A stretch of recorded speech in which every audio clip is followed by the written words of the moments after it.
Hello and welcome to Quick Charge by Electrek. I'm Mikey G, and it's Tuesday, September 6th. Did you know that Tesla is pushing a new software update? It's version 2022.28. It includes an improved theater mode. It's a small change, but it could provide a smoother experience when using streaming platforms inside the vehicle. Anyways, let's get to the news. Elon Musk is signaling that Tesla is ramping up Powerwall production and will finally increase the availability of the home battery pack. Production hasn't been able to catch up to demand as the unit was then tied to purchases of solar roof installations to quell that demand. So in order to get just that little Powerwall bank, you had to buy a whole entire roof. Well, last night, Tesla CEO Elon Musk shared that the Powerwall page on his Twitter and suggested that people should order them for blackout protection.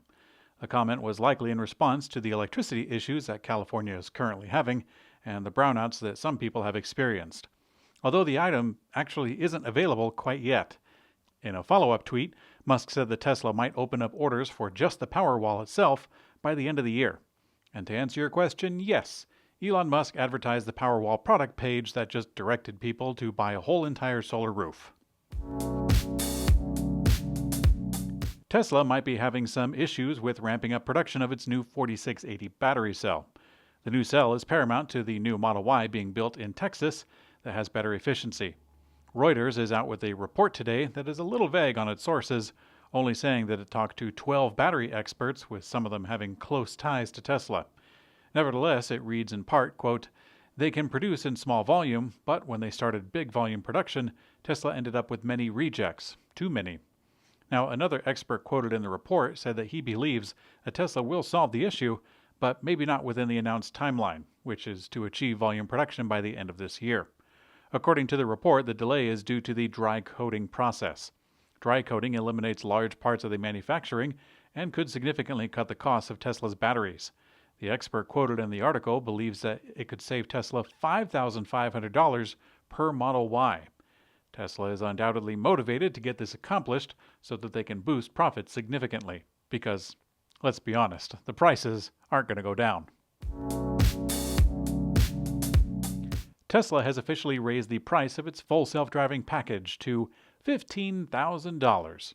For years now, Elon Musk has stated that Tesla would keep gradually increasing the price of the full self-driving package as functionality improves, leading to the actual final form of the product, which, as its name suggests, is the capacity to drive autonomously. Now, for an extra $3,000 compared to last week, the full self-driving package doesn't have many more features.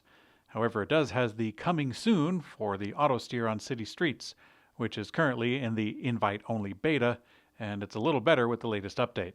At this point, it's kind of hard to recommend the purchase based on the current added features. When someone is actually buying this, they're buying the bet that Tesla will accomplish full autonomy, and that at the same point it could cost a lot more money when it's actually occurred. At one point, Elon Musk said that this autonomous driving would be worth over $100,000 on top of the purchase of a vehicle. If you're certain of Tesla's trajectory, then $15,000 sounds a lot better than $100,000. Tesla is preparing to launch its electric vehicles in Thailand for the first time with a significant hiring spree. The automaker posted 16 job openings based in Bangkok. Consumer Engagement Manager, Senior Accountant, Public Policy and Business Development Manager, and Senior Recruiter.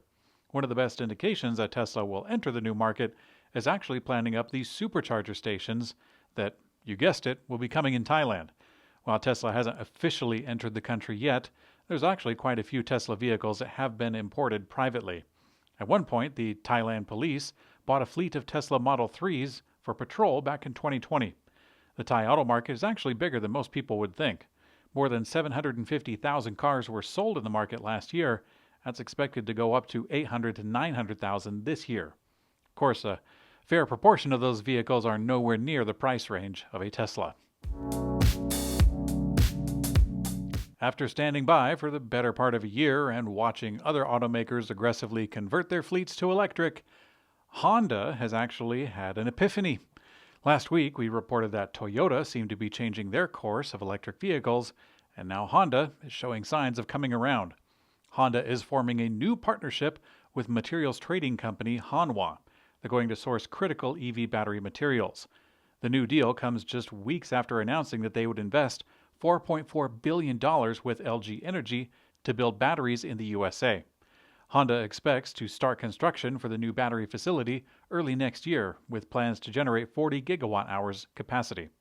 Hanwa will be chiefly supplying lithium, nickel, and cobalt. Porsche plans to introduce its Porsche Panamera EV, a full-sized electric luxury car. This vehicle will compete directly with the Tesla Model S. According to a recent report, Porsche is expected to start production of the Macan EV before the end of 2023. More importantly, the automaker also plans to produce the electric Macan at the same output as the gas-powered counterpart, which currently amounts to over 800,000 annually. With plans for the Panamera EV, the Macan EV, and another model for the Taycan, Porsche is going to be a very busy bee. Solar electric vehicle manufacturer Lightyear has welcomed another fresh round of investment capital.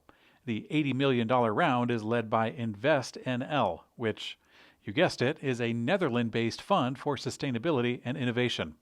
According to Lightyear, the 81 million euros will help fund 3 different objectives. The first is to keep the startup pushing forward toward limited production. The second will support development of the Lightyear 2 vehicle. And the third is to support international expansion beyond Europe. Personally, I hope that the Lightyear makes it to the USA.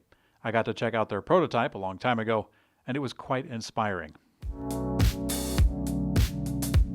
In today's community comment section found on YouTube, Flev says, "Actually, Quebec is much easier to say than Shimoyama. All you have to do is say Quebec. The U in Quebec is silent. Ask your friendly Quebecois viewers." Thank you, Flev. It's actually a running gag here on Quick Charge that I butcher the names of foreign places, at least when it stems from a non-English European language. I studied actually a little bit of Japanese some years ago, so I do my best with those words. And more recently, I've been toying with learning Mandarin Chinese, so I put valiant effort into the Chinese words. Last year, actually, someone caught on by saying in the comment section that my Asian words were spot on, but they noted that I could not pronounce the German word for the week. Well, now you're all in on the gag, so keep an eye out for it, or an ear. Thanks for watching Quick Charge by Electrek. I'm Mikey G, and I hope you have a great day.